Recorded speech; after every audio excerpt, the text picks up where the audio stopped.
Hello listeners, this is your host Roxanne Fletcher, and welcome back to another episode of Dark Crossroads. So today we are going to be covering a case that was sent in by one of our listeners. It is covering the case of the Friday the 13th copycat killer. If you are anywhere in Massachusetts, mostly near the Western Mass, you probably know or have heard of this case. But with that, let's jump right in.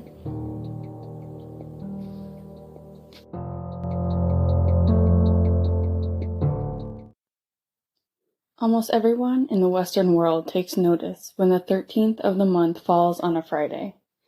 Long considered a harbinger of bad luck, Friday the 13th is considered an unlucky day, and this makes many people superstitious of this day. According to the Stress Management Center and Phobia Institute in Asheville, North Carolina, an estimated 17 to 21 million people in the United States are affected by a fear of this particular day, making it the most feared day and date in history. Since the 1980 debut of Sean Cunningham's film Friday the 13th and its subsequent franchise, the day has taken on a somewhat spookier meaning, and when it takes place in October, some even take it as a cue to start getting in more of a Halloween mood. For some, though, it can be a cause of serious anxiety. The story we are going to cover today is about how Friday the 13th came to life and terrorized the town of Greenfield, Massachusetts through Halloween 1988. On October 24th, 1988, the urban legend of Friday the 13th became the truth in the small town of Greenfield, Massachusetts. Sharon Gregory was an 18-year-old freshman psychology major at Greenfield Community College. She was doing an assignment for her psychology class and asked a fellow classmate from her high school if she could write a psychological profile about him. Sharon learned about Mark Branch's obsession and was intrigued. He agreed to this, but later it didn't sit too well with him.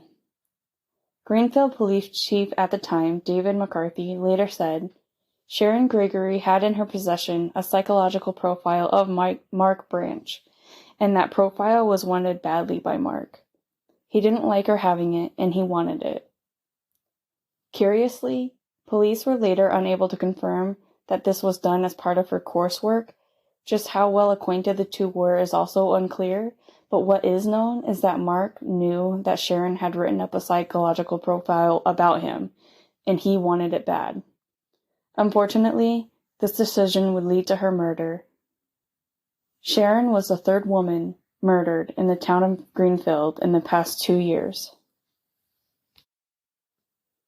Mark, an 18-year-old grocery store clerk, had a keen interest in horror slasher movies, especially the Friday the 13th series. Some have referred to Branch's fascination as an obsession. He loved Jason, the machete-wielding protagonist of the film series. He wanted to be just like him. A video store owner described Branch as an enthusiast of bloody horror films, particularly the Friday the 13th series that features a character who slashes his victims. A worker at the Video Expo 1 in Greenfield said Branch has rented and purchased hundreds of horror videos from his store. He rented strictly gore, period, he said. The gorier, the better. Published reports indicated Branch had been under psychiatric care for several years.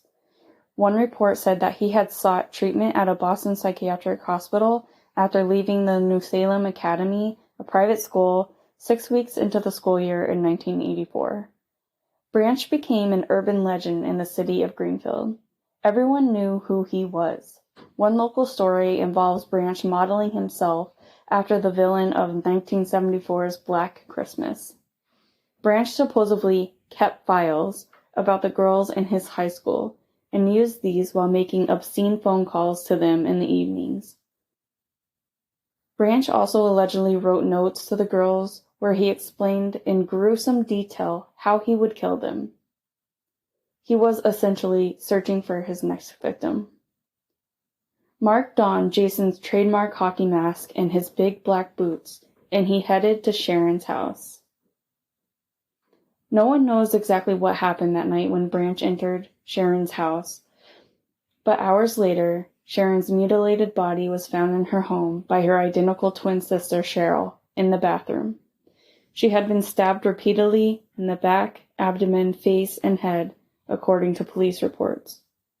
Police honed in on Branch as a suspect immediately.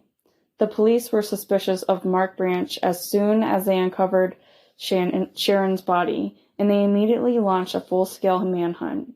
It's unclear why the police initially singled out Branch as the killer. Perhaps they had a tip about Mark disappearing, but once the authorities decided he was their man, they didn't have a second thought. State police said that the search has been made more difficult by a growing nervousness in the community and repeated rumors of other stabbings happening. Greenfield Police Captain Joseph LaChance said that the department's 5 lines have been lit perpetually, with inquiries about the rumors. Police said that they were maintaining around-the-clock patrol and checking out numerous reports of sightings, but they said that there was no sign that Branch was in the area. After someone reported Branch's car at the edge of the woods, police combed the forest but to no avail. There are thousands of camps and shacks out in these woods, said Police Chief David McCarthy, noting that Mark could be moving from camp to camp, or he could be 1,000 miles away. Police and the media quickly blamed the tragedy on Mark Branch's obsession with gore and horror movies.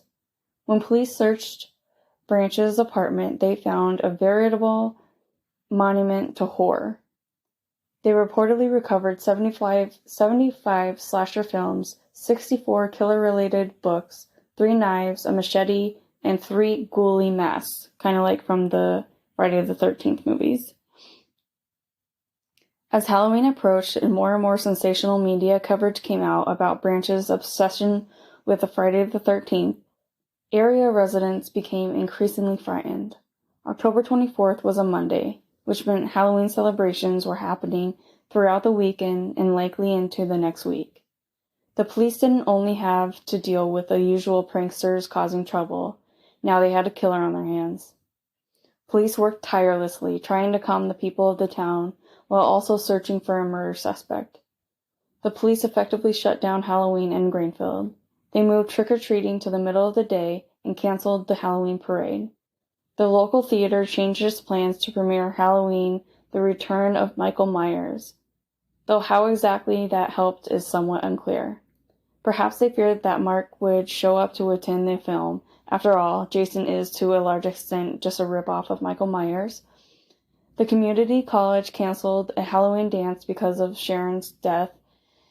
Gary Sibilia, chief of nearby Ashfield Police, said he was also considering calling off the town's Halloween parade Monday if Branch was not found. The police worried about Mark Branch returning and enacting a sequel to his first slaying. They also wanted to make sure that there were no copycats. Authorities believed if anyone went out on Halloween dressed as Jason, the costume would elicit more fear in the locals, which might have caused a riot. Extra Halloween patrols were promised by authorities if the suspect remained at large, but many residents in the town, of about 11,000 at the time, were not letting their children go trick-or-treating if police had not arrested the suspect by Halloween. State Police Sergeant Norm Roberts urged residents Friday to ignore unfounded rumors of a second slaying, but he asked them to be careful because the suspect may be armed and he may be dangerous.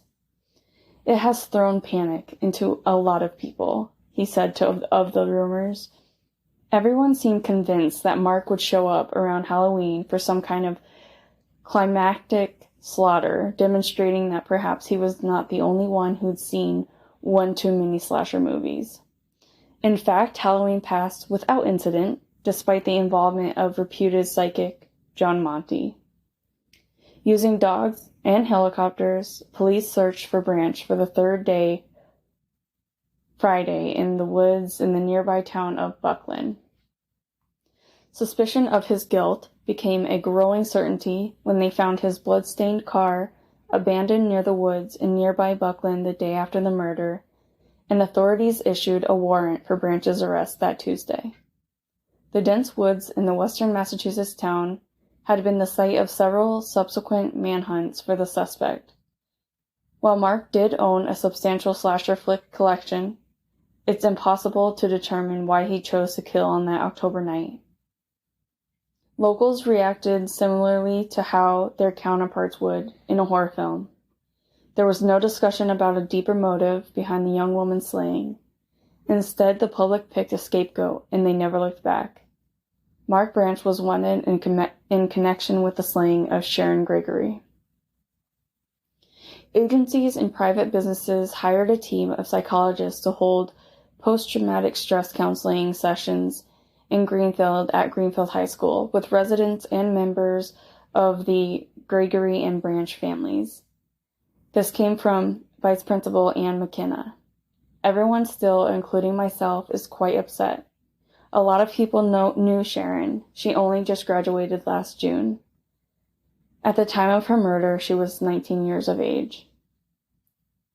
Between Sharon Gregory's death and the discovery of Mark Branch's body, the local community was in an uproar. Not only was Greenfield on lockdown, but people claimed that they saw Mark at multiple locations. An anonymous commenter wrote that there were reports of Mark Branch being spotted all over Franklin and West counties. Investigators followed leads from reported sightings as far away as New Hampshire, Connecticut, and even New York.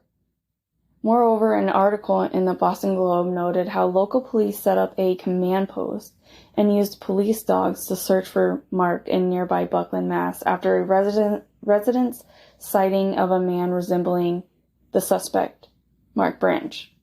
Some Greenfield locals think Mark became the lone suspect in Sharon Gregory's slaying simply because of his obsession with horror films. Not only did the local media demonize Mark, but the police essentially considered him guilty before catching him. Maybe Mark felt he had only two options: face a trial with a near certain conviction, or kill himself. In a story about Branch, a self-proclaimed Greenfield local named Marilyn wrote, "The press in Greenfield vilifies nearly everyone for all sorts of reasons, and they do it repeatedly. It seems rather plausible to suggest that the newspaper is guilty of instigating his death." There were no new developments in the case until late November, when a hunter discovered Branch's body hanging from a tree in the woods of Buckland. Authorities predicted from the start of the case that if Mark were dead in the woods, he would be found by deer hunters once the season opened on Monday, November 28, 1988. A medical examiner was on the scene to determine the cause of death. The clothes and description matched that of Branch, said Greenfield Police Chief David McCarthy. The coroner determined that Mark's suicide took place shortly after the slaying of Sharon Gregory. But there is still a mystery related to his death. Did he really commit suicide? Or was there another murderer in Greenfield at the same time? Were they somehow just a coincidence? The lack of follow-up reports about the exact cause of death added fuel to the fire of urban legends still surrounding Mark. Adding to the horror movie motive of the Mark Branch story, a local legend in the Greenfield area says Mark didn't kill himself in the woods.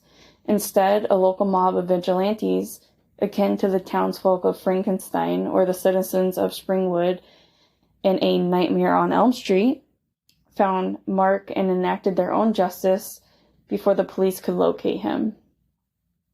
People claiming familiarity with the case say that Mark had help hanging himself, which sounds ominous, but not all out of the question, though it would take a significant amount of restraint for their entirety of Greenfield to keep quiet about killing a mentally ill young man. Attempts to draw out more sensational details of the case, particularly those surrounding Branch's obsession with Friday the 13th, were made by local newspapers who petitioned the courts to release documents pertaining to the murder and to evidence confiscated from Mark's home. The motions were successfully blocked by an attorney for his family, and the story essentially ground to a close, wrapping up with a quote from the Greenfield Police Chief, David McCarthy. The quote goes as followed: "He was so entrenched with Jason that he had to have the final chapter in his own feelings. He wanted to know what it felt like to live out the part of Jason, McCarthy said. Authorities have said the slaying may have been inspired by Friday the 13th series of horror movies. Mark allegedly thinks that he was Jason, the masked villain in the movies, a top investigator said about the outset. We'll never know the answer to this urban mystery, but the story alone is scary enough for people to stay indoors during Halloween. After all, you never know who could be lurking around.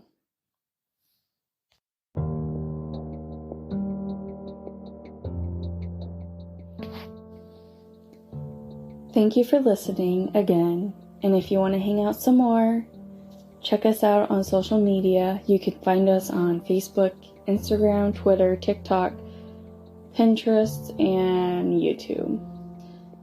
We also have a website where you can go and suggest a case, or you can look at the blog. There's also a link to the podcast, or you can join the email list and get up to date. There's also a link to the Patreon, where you can donate even just the smallest amount. It will keep us going and keep getting some of these stories pumped out to you. But with that said, don't forget to like, rate, review, and we'll see you next time.